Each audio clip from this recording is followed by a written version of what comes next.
यहाँ तो पूरा विस्तार कर दिया, 2 महीने के कार्यक्रम घोषित हो गए हैं, ऐसा वैसा, कॉलोनी कॉलोनी जा कर के फिर कमानिया पर उसका समापन होना है, पत्रक छप गए हैं और एकदम बिहार की बात कैसे आ गई।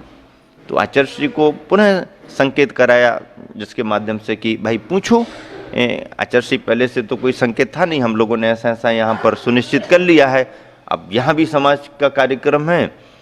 तो आचार्य श्री को समाचार गया, समाज के लोगों ने भी निवेदन भेजाया। तो आचार्य श्री कहते ये प्रभावना के कार्यक्रम तो आगे पीछे हो जाएंगे, अभी समाज को कुछ आवश्यकता ज़्यादा है और वहाँ की स्थिति थोड़ी अनुकूल नहीं है, आप लोग तो बिहार करो। अब बिहार करो तो कोई दूसरा उपाय नहीं। प्रमाण सागर जी को थोड़ी सर्दी असर कर रही थी, तो बोले स्वास्थ्य ठीक नहीं है, समाचार भिजवाए देते। हमने कहा हाँ, हमें और अच्छा लगा कि ये बढ़िया है, तो हमने कहा समाचार भेजो। हमने कहा महाराज जी का स्वास्थ्य ठीक नहीं है, अभी सर्दी ज़्यादा चल रही, तो थोड़ा सा सर्दी कम होगी। आचार्य श्री ने संकेत भेजा, आप सर्दी की बात कर रहे हो, वहाँ गर्मी बढ़ रही समाज में, आप सर्दी की बात कर रहे हो, वहाँ जल्दी बिहार करो, क्या कर रहे तुम लोग। एकदम आदेश आ गए ब्रह्मचारी के द्वारा, है सर्दी की बात कर रहे हो, वहाँ समाज को गर्मी बढ़ रही है, आप सर्दी की बात कर रहे हो, बिहार करो, वहाँ पर जरूरत है। तो अब भैया कोई उपाय नहीं, और बाकी में स्वास्थ्य उनका थोड़ा सा उस समय सर्दी के प्रभाव में था। तो अब महाराज जी अब तो बिहार करना ही करना। अरे भैया आप समाचार मत भेजो, आचार्य श्री ने संकेत दे दिया, अब तो बिहार करना ही करना, अब जो होगा अपन देखेंगे। और देखो आचार्य श्री को ये मालूम हो गया कि स्वास्थ्य की अनुकूलता नहीं है, सर्दी है, लंबा बिहार करना है, तो बिहार तो करा दिया, लेकिन वहाँ पर रह करके औषधि उपचार करने के बाद भी जो आराम नहीं मिल रहा था, 1-2 स्टॉपेज आगे बढ़े हम लोग, और उनका जो बिहार मतलब अस्वस्थता का क्रम था वो खत्म हो गया और ठीक लगने लगा, हंसने लगे। यार देखो वहां तो ऐसा लग रहा था, अब तो ठीक लग रहा है। आचार्य श्री का आशीर्वाद है, ऐसे ही आचार्य श्री के आशीर्वाद मिलते रहते। लंबा बिहार किया, सागर होकर के बिहार किया, अशोकनगर जाकर के वहां पर संयोजना की, कुछ विद्वानों को बुलाया, क्योंकि दिन में तो हम लोग संभाल लेंगे, रात्रि में भी संभालने वाला, रात में पब्लिक ज़्यादा फ्री होती है, तो रात तक पब्लिक व्यस्त रहे। ऐसा करके अशोकनगर में एक बहुत बड़ी प्रभावना के साथ कल्पद्रुम महामंडल विधान समोसरण की रचना के साथ सुबह सुबह हम लोगों के प्रवचन होते थे, खूब 1.5-2 घंटे, जितना ज़्यादा समय पब्लिक को बिठा ले रहो, फ्री नहीं छोड़ना। हाँ, कुछ भी सुनाते रहो, बिठा ले ही रहो, पब्लिक को यहाँ वहाँ जाने का मौका ही ना मिले। और रात्रि में पंडितों को 2-2 3-3 पंडितों को कराते जाओ, 10:30-11 बजे तक बिठा ले ही रहो। ऐसा करके आगमन भी जिस दिन हुआ था बड़े उत्साह के साथ समाज को भी गुरु की कृपा ऐसी लगी कि देखो गुरु को निवेदन किया तो आचार्य श्री ने संग भी दे दिया, यहाँ तक कि सारे कार्यक्रम कैंसिल कराते हुए जबलपुर के और संघ को यहाँ भिजाया।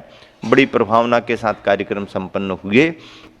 विद्वानों ने अपने अनुभव के आधार पर समाज को देवशास्त्र गुरु की परंपरा का लाभ दिया। हम लोगों ने स्वयं, माता जी ने स्वयं, सबने मिल करके, और आचार्य श्री बराबर किसी न किसी माध्यम से पूछवाते रहे ब्रह्मचारियों से क्या चल रहा है, कैसा चल रहा है, क्योंकि देश का मतलब चर्चित पंचकल्याण उस इलाके में हो रहा था।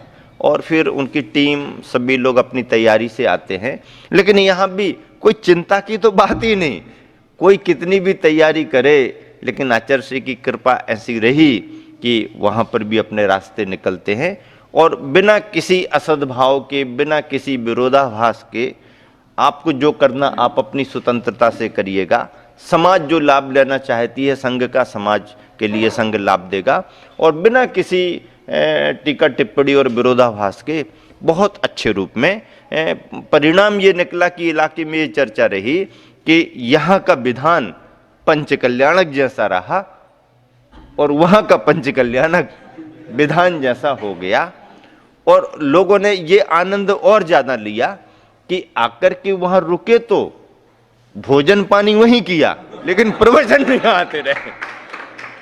ये और उनको सुविधा बहुत अच्छी हो गई, क्योंकि आचार्य श्री और संघ से तो समाज में से ही परिचित थी, ये तो कार्यक्रमों में जाना होता है, सुविधाएं वहाँ की उन्होंने पूरी ली और प्रवचन आदि में बराबर यहाँ पर उपस्थित रहे।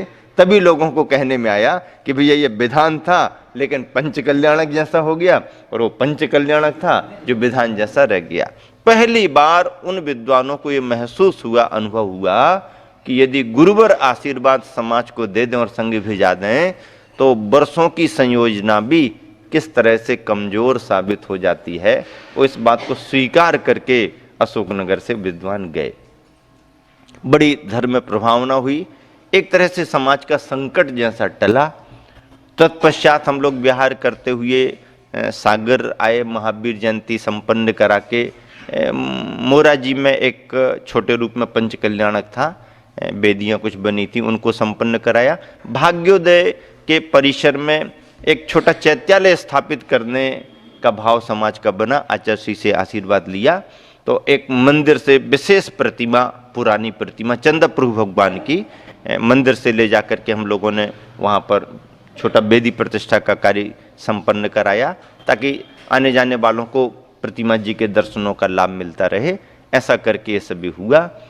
और 97 का चतुर्मास होने के बाद हम लोगों का बिहार तो फिर कटनी और सतना के लिए हो ही गया था। अब 97 के बाद कटनी और सतना में भी 2 पंचकल्याणक के कार्यक्रम थे। आचार्य श्री का आशीर्वाद था, संपन्न उनको कराया। चतुर्मास में ही आचार्य श्री का एक समझ लीजिए कि विशेष आचार्य पद प्रतिष्ठापना दिवस मनाया, क्योंकि 1997 में आचार्य श्री के लिए आचार्य पद के 25 वर्ष हो गए थे। 1972 में आचार्य पद मिला और 72 से लेकर के 82, 72 से 82, 92 और 97, 25 वर्ष आचार्य पद को हो गए। तो एक बहुत बड़ा कार्यक्रम हम लोगों ने वर्णी कॉलोनी सागर में समूह शरण महामंडल विधान करके और आयोजित किया। उसमें आचार्य श्री का 25वां आचार्य पद प्रतिष्ठापना दिवस मनाया। सभी संघों ने अपनी अपनी जगह पर मनाया। उसमें रविंद्र जैन को बुला करके विशेष रूप से आयोजन कराया, सांस्कृतिक कार्यक्रम। उससे एक आचार्य श्री के भजनों की और आचार्य श्री की पूजा की, जो एक बहुत अच्छी पूजा रविंद्र जैन ने संस्कृत हिंदी को लेकर के गाई है, और ऐसे भजनों की कैसेट भी तैयार करवाई, विमोचन उसका कराया। जो भी अच्छे तरीके से हम लोग आचार्य श्री के 25वें आचार्य पद प्रतिष्ठापना दिवस पर कार्यक्रम कर सकते थे, सभी कार्यक्रम संपन्न हुए। वहाँ के बाद कटनी सतना का पंचकल्याणक करा के जब आचार्य श्री का भाग्योदय में प्रवास हुआ, हम लोगों ने भी निवेदन किया कि आचार्य श्री दर्शन वंदना करने की भावना है। आचार्य श्री का संकेत गया और फिर भाग्योदय के लिए हम लोगों का सागर विहार हुआ। गर्मी के समय में कुछ दिन और प्रवास आचार्य श्री के सानिध्य में मिला। चतुर्मास में गौशाला स्थापित करा चुके थे, उद्घाटन हो चुका था। आचार्य श्री के प्रवास से गौशाला को और बड़ा रूप मिला। कटनी सतना में भी पंचकल्याणकों में गौशाला स्थापित कराई थी। जीवदया का काम जोरों से समाज में उस समय चल रहा था। सागर की गौशाला भी एक बड़ी अच्छी गौशाला मानी जाती है। आचार्य श्री का प्रवास हो गया, हम लोगों का आना हो गया। अब समाज वालों ने कहा, महाराज जी आचार्य श्री का आगमन हुआ, इस वर्ष चातुर्मास आचार्य श्री का यहीं पर होना चाहिए, निवेदन करो आप लोग। उस समय संघ में क्षमा सागर जी का भी आगमन हो गया था। समय सागर योग सागर जी महाराज जी भी विराजमान ही थे। इत्यादि महाराज जियों का ग्रीष्मकालीन प्रवास आचार्य श्री के साथ चल रहा था। हम लोगों को भी थोड़ा समय वैयावृत्ति करने का आचार्य श्री का मिला। आचार्य श्री के संघ के साथ स्वाध्याय करने का अवसर थोड़ा मिला। आचार्य श्री का चतुर्मास का विचार चल रहा था, कहीं ना कहीं बिहार होना था, लेकिन समाज के अत्यधिक आग्रह को लेकर के आचार्य श्री ने जो भी मन बनाया हो, एक दिन हम लोगों को संकेत दिया कि अब आप लोगों को बिहार करना है। रह लिया, दर्शन करने की भावना थी। अब दर्शन भी तो बहुत दिन कर लिए, आचार्य श्री अभी तो और रुकने का भाव नहीं, अब देखो चतुर्मास सामने आने वाला है, आप लोगों को बिहार करना है। आचार्य श्री कहाँ बिहार करना है? आपको पहले से मालूम है, जो पुराने संकेत हैं वहीं बिहार करना है। अब नया नहीं बताते हैं, पहले से संकेत है ना, जो पिछले वर्ष नहीं कर पाए वही संकेत आपको है।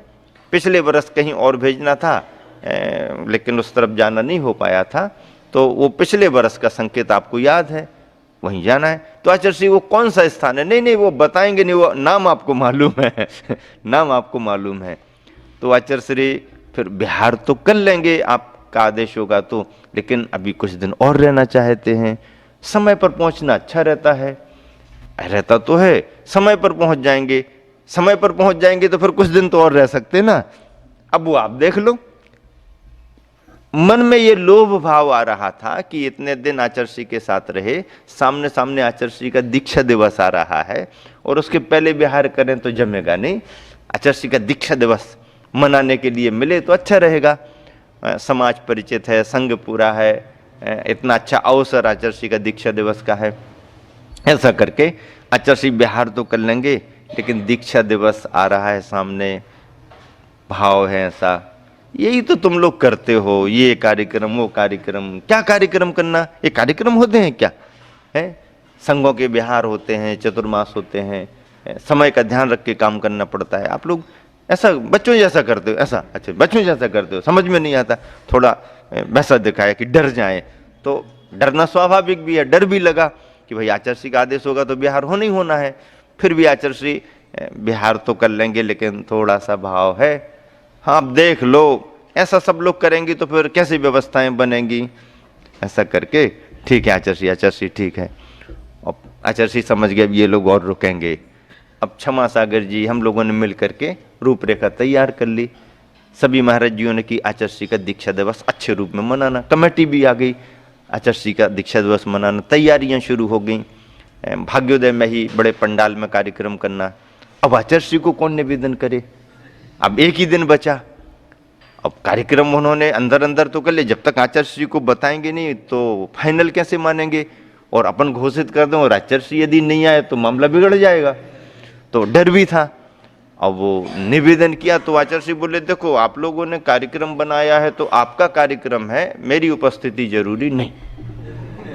ये और एक पैसे लग गई। अब कार्यक्रम तो डिक्लेयर कर दिया है और मन में आ ही गया मनाना है, लेकिन आचार्य यदि उपस्थित नहीं होंगे तो फिर तो कार्यक्रम जमेगा नहीं। और आचार्य ने स्पष्ट कह दिया भाई ये कार्यक्रम आप लोगों ने बनाया है तो ये आप लोगों की जवाबदारी, आप लोग देखो, मेरे आने की कोई जवाबदारी नहीं, कह दिया। अब हम लोगों के मन में धुक पुक भी हो गई और लगा कि अब क्या करेंगे, अलग से बैठ के चर्चा की, ऐसा किया वैसा किया। फिर मन में आया कि नहीं, आचार्य यदि नहीं भी आएंगे तो भी अपन कार्यक्रम तो करेंगे, लेकिन करना है। और समाज को कहा कि कार्यक्रम होगा, आचार्य को निवेदन करेंगे, आ जाएंगे तो बहुत अच्छी बात, नहीं आएंगे तो कोई बात नहीं। अब उपाय निकालो आचार्य कैसे आएंगे। अपने कहने पर तो शायद ना भी आए, तो फिर हम लोगों ने कुछ साहित्यकारों को बुलाया, अजैन साहित्यकारों को, जो अच्छे शिक्षाविद माने जाते हैं और आचार्य की नज़र में उनका शिक्षा के क्षेत्र में महत्व ऐसे, और कुछ समाज के श्रेष्ठियों को जो समाज से भी होते हैं। ऐसा करके एक दिन शाम को पहले आचार्य इन लोगों की भी आने की भावना है और समाज के लोगों ने संपर्क किया है तो ये उपस्थित होंगे कल। तो आचार्य कहते ये समाज के लोग करते हैं कि तुम लोग करते हो? ये समाज के लोग करते हैं कि तुम लोग करते हो? इतने बड़े बड़े विद्वानों को बुला लिया, ऐसा वैसा। अब बस कुछ नहीं, अब मन में आ गया कि आचार्य के मन में आ गया कि इनको बुला लिया, कोई बात नहीं। अगला दिन हो गया, सुबह सुबह कुछ बोले नहीं। आहारचर्या के बाद आचार्य दोपहर में 1:30-2 बजे से कार्यक्रम है, मैं तो अपनी सामायिक करूंगा। मैं तो अपनी सामायिक करूंगा। ठीक है आचार्य, आपकी उपस्थिति हो तो अच्छा है, वो आप लोगों का कार्यक्रम है, आप लोग करेंगे। ठीक है आचार्य। सामयिक के बाद में अब कमेटी के लोग आ गए, आचार्य आशीर्वाद दो, हम लोग कार्यक्रम में जा रहे हैं। धीरे से मुस्कुरा दिए। हाँ आचार्य हम लोग प्रारंभ करते हैं, हम लोग जा रहे हैं। लंबा टाइम लगाते हो तुम लोग, लंबा टाइम लगाते हो। आचार्य कार्यक्रम ज्यादा नहीं है, क्या क्या कार्यक्रम बनाया है? ऐसा कुछ नहीं आचार्य, आपके प्रवचन का सबका भाव है और आप कहोगे तो सब साल्ट कर देंगे, हम लोग भी कोई नहीं बोलेंगे, हम लोग कोई नहीं बोलेंगे, हम लोगों का बोलने का कुछ नहीं है। जो विद्वान वगैरह हैं वो अपना भाव रख देंगे और आपका ही प्रवचन सुनना हम लोगों के लिए, ज्यादा समय नहीं लगाना। ठीक है आचार्य, ज्यादा समय नहीं लगाएंगे। तो आचार्य हम लोग पहुंचे, हाँ देखो आप लोग अपना। तो हम लोग अपने निकलना शुरू किए, कमेटी वाले भी व्यवस्थाओं में लगे, पीछे से समाचार है कि कमेटी के साथ आचार्य श्री भी मंच पर आ रहे हैं। अरे भैया बहुत एकदम खुशी हो गई, शुरू ही हुआ और धीरे से आचार्य श्री भी आ गए। आचार्य श्री आए, बैठे। हम लोगों ने कहा आचार्य श्री बिल्कुल सब कार्यक्रम कैंसिल करके, नहीं जल्दी जल्दी करो। तो फटाफट करके आचार्य श्री इतने महाराज जियों का बोलने का है, इनमें से हम लोग सब कैंसिल कर, नहीं समय का ध्यान रख के थोड़ा थोड़ा बोलो, सब बोलो, थोड़ा थोड़ा बोलो, समय का ध्यान रख के बोलो। सब महाराज जियों ने थोड़ा थोड़ा बोला। अब ये उम्मीद थी कि आचार्य श्री 10-20 मिनट ही संभवतः सुनाएंगे, क्योंकि वैसे ही मूड नहीं था। लेकिन क्या बताऊं, सच बात बता रहा हूं कि आचार्य श्री का उस वातावरण को देख करके और विचारों को रखने जो जिस तरीके से रखे गए, उसको देख करके ऐसा मन बना। 1.5 घंटे प्रवचन दिया आचार्य श्री ने, 1.5 घंटे।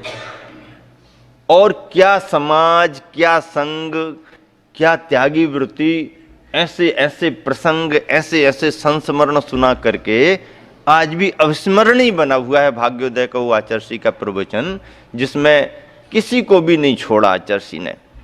और इस तरीके से प्रारंभ से ही प्रतीक बना करके घराती और बराती, घराती और बराती, घराती और बराती। आचार्य श्री ने अपने आप को ये कहा कि भैया हम तो घर आती हैं। अब ये सब विद्वान आ जाते हैं, ये सब त्यागी वृत्ति आ जाते हैं, ये सब अलग अलग जगह से विहार करते हुए संघ आ जाते हैं, ये सब बराती हैं और हम तो घर आती हैं। अब भैया इच्छा हो या ना हो, इनकी तो थोड़ी सुनना पड़ती है और थोड़ा इनको भी खुश करना पड़ता है, क्योंकि इनको फिर आदेश दे करके दूर दूर तक विहार भी कराना पड़ता है। तो ऐसा करके सभी महाराज जियों को, माता जी वगैरह भी उस समय थी, ये भी बराती, ये भी बराती, ये भी बराती, ये विद्वान बैठी, ये बराती, ये समाज भी बराती है जो आती जाती रहती है। हम तो घर आती हैं, स्थायी रूप से रहते हैं, जहाँ कहीं कार्यक्रम होता है हम रहते ही हैं। घराती और बराती के प्रतीकों को लेकर के इस तरीके से आचार्य श्री ने समाज को उद्बोधन दिया। और गुरुवर ज्ञान सागर जी की क्या महिमा आचार्य श्री ने गाई।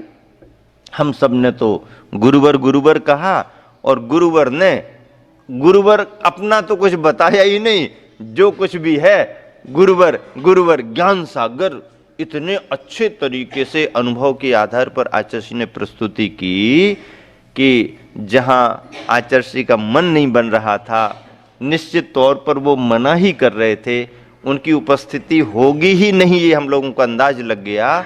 लेकिन साहित्य के क्षेत्र में समाज यदि उपस्थित हो गई है या कोई जैनेतर बंधु आ गया है, तो उस दूरदर्शिता को मना कर देते।